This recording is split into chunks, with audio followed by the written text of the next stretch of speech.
Listeners, welcome back. Good healthy morning. आज है world mental health day और हम मेंटल हेल्थ के हवाले से कुछ बातें आपसे शेयर कर रहे हैं, जिसमें एक बात मैं आपको बता दूं कि सबसे जो ज़्यादा कॉमन चीज़ देखी जाती है अपार्ट फ्रॉम एनी सिम्टम, और अगर ये चीज़ बढ़ जाए तो ये बहुत सारी चीज़ों पर लीड करती है, वो है डिप्रेशन। डिप्रेशन में हमें बहुत सारे लोग हम में से डिप्रेशन में होते हैं और हम लोग को पता नहीं चलता है। डिप्रेशन के लेवल्स हैं, लेवल 1, लेवल 2, लेवल 3, लेवल 4 वाला जो लेवल है वो बहुत ही ख़तरनाक हो जाता है। बट अपार्ट अभी हम डिप्रेशन के लेवल्स भी आपको बताएंगे डेफिनेटली, लेकिन जो डिप्रेशन होता है अगर देखा जाए तो उसको हम ऐसे डिफ़ाइन करेंगे कि हमारा हर चीज़ में इंटरेस्ट, जो काम हमें करने में अच्छा लगता था, जो काम करते हुए हम इंजॉय करते थे, फॉर इंस्टेंस टीवी देखते हैं, फॉर इंस्टेंस आप हमारा शो देखते हुए इंजॉय करते थे और अगर आप आज इंजॉय नहीं कर रहे हैं, for instance it's just an example, जो काम करते हुए आपको अच्छा लगता था और अब आप करते हुए आप चिढ़ रहे होते हैं, आपका दिल नहीं चाह रहा होता। एक चीज़ होती है बोरियत, कि शायद आप उस चीज़ से बोर हो गए and you need a change. वो जैसे आपकी लाइफ में थोड़ा सा 2 दिन 3 दिन का चेंज आता है, you back to work and you are normal. जिस तरह हम कहते हैं ना, we need a vacation and we are back to work, we are normal. But अगर इस तरह का चेंज है that you don't want to do it और नफरत आ रही है और नहीं करना है और बिल्कुल इंटरेस्ट लूज हो गया आपका उस चीज़ के अंदर, वन। और एक और साइन जो बहुत इंपॉर्टेंट है वो ये है कि एक कंटिन्यूस एक मूड है आपका सैडनेस का, उदासी छाई हुई है आपके ऊपर सारा वक्त। कोई रीज़न है नहीं है कि या किसी की छोटी सी बात आपको ज़ोर ज़ोर से लग रही है और उदासी आपकी ज़िंदगी से नहीं जा रही है। 10 लोग आपके अराउंड में बैठ के हंस रहे हैं या कुछ कॉमेडी चीज़ देख रहे हैं या कोई ऐसी चीज़ें, लेकिन आप उसको एंजॉय नहीं कर पा रहे हैं, then you are definitely going through depression. Depression की मल्टीपल स्टेजेस होती हैं। उसमें होता है कि आपको बात बात पे गुस्सा आ सकता है, छोटी छोटी बातों पे बहुत गुस्सा आता है, आप चीज़ें तोड़ फोड़ सकते हैं। ये स्टेजेस की बात है, ज़रूरी नहीं हर कोई इंसान डिप्रेशन में चीज़ें तोड़ना फोड़ना शुरू कर दे। आप अपने आप को कोई भी नुकसान पहुंचा सकते हैं, आप नेगेटिव थॉट्स रखते हैं। फिर नेगेटिव थॉट्स में ये होता है कि जो हमारी थॉट्स जो होती हैं वो हमारे एक्शंस बन जाते हैं। जब नेगेटिव थॉट्स रखते हैं तो वो नेगेटिव एक्शंस में चेंज हो सकती हैं। आपके अराउंड के लोग आपसे खफा नज़र आते हैं, सब कहते हैं पता नहीं इसको क्या हो गया है, ये ऐसा तो नहीं था या ये ऐसा तो नहीं थी। ये सब साइंस जो होते हैं ये डिप्रेशन के होते हैं।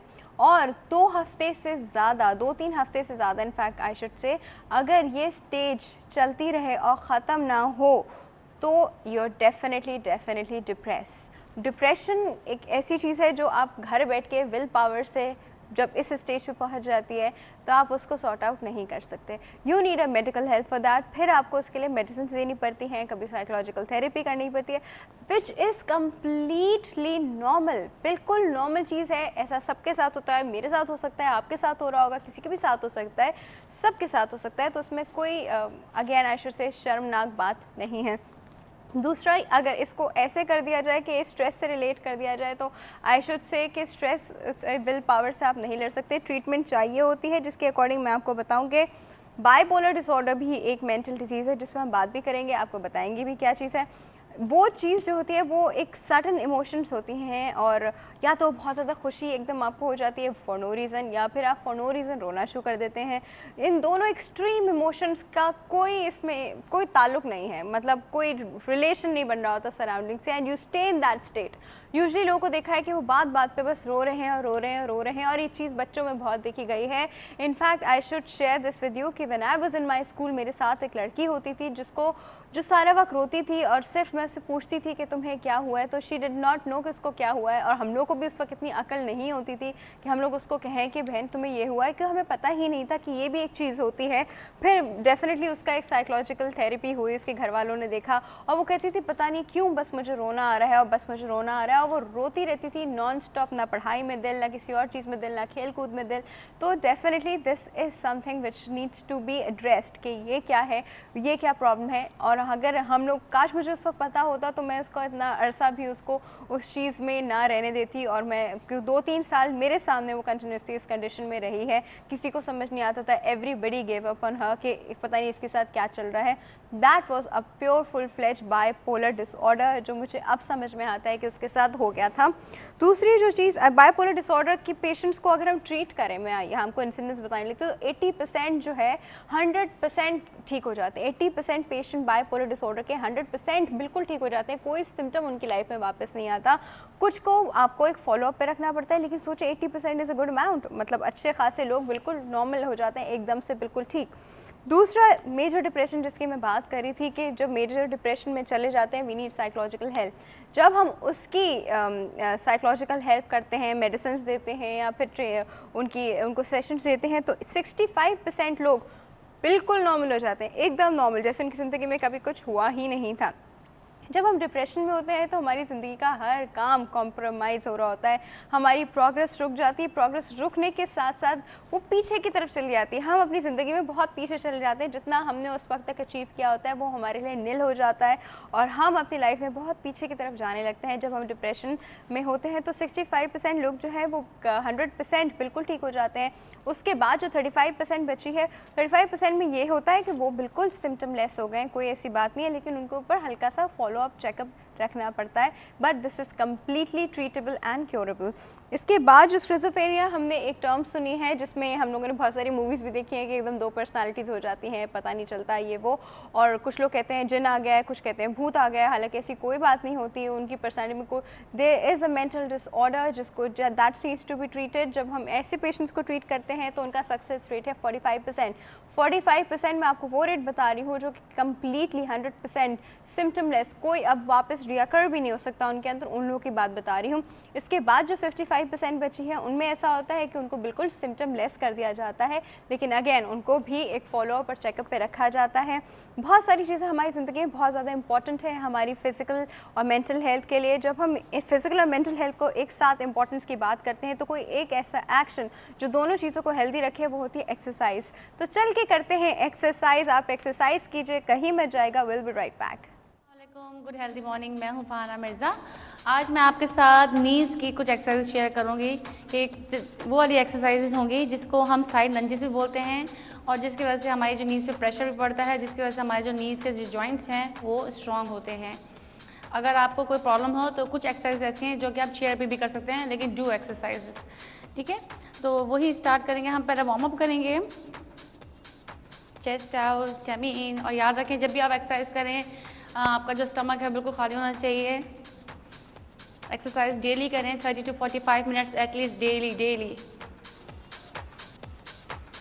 1 2 3 4 5 6 7 8 9 10 11 12 and on you two 2 2 2 2 2 and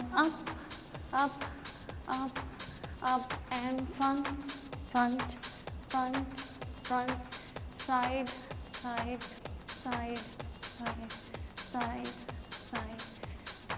और रिलैक्स। ना ये मैंने थोड़ा सा आपके साथ वार्म अप शेयर किया है। अब मैं फोकस करूँगी नी के ऊपर, नहीं कि हम लोअर बॉडी एक्सरसाइज करें जिसमें हमारी नी आज फोकस है, ठीक है। आपने स्ट्रेच करना है, आपके देखें वी शेप होगा, सही है। और अभी मैं स्ट्रेच कर रही हूँ अपनी लेफ़्ट लेग को और बेंड कर रही हूँ अपनी राइट नी को। Stretch and bend.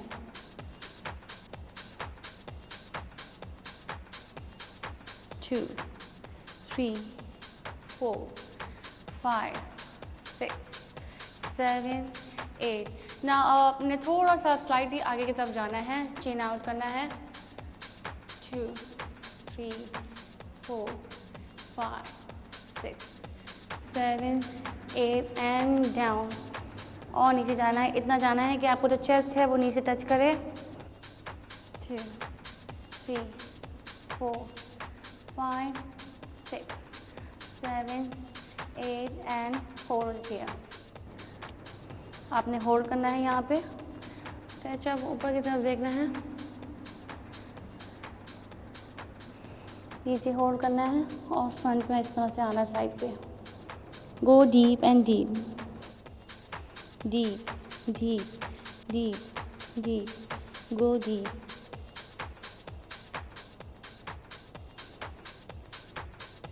साइड में आना है ना, और अपनी साइड चेंज करेंगे।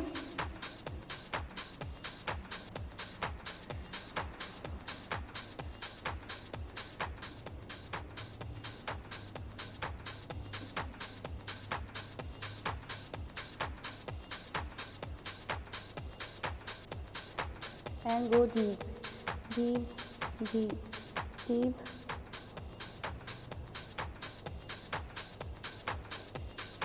स्ट्रेच करेंगे, फोरहेड को नीचे लाएं, जितना लेके आ सकते हैं। बाहर से जो है वो अपने हाथों से अपने पैरों को बाहर से पकड़ेंगे।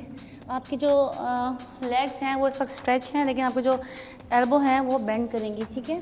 वो डीप,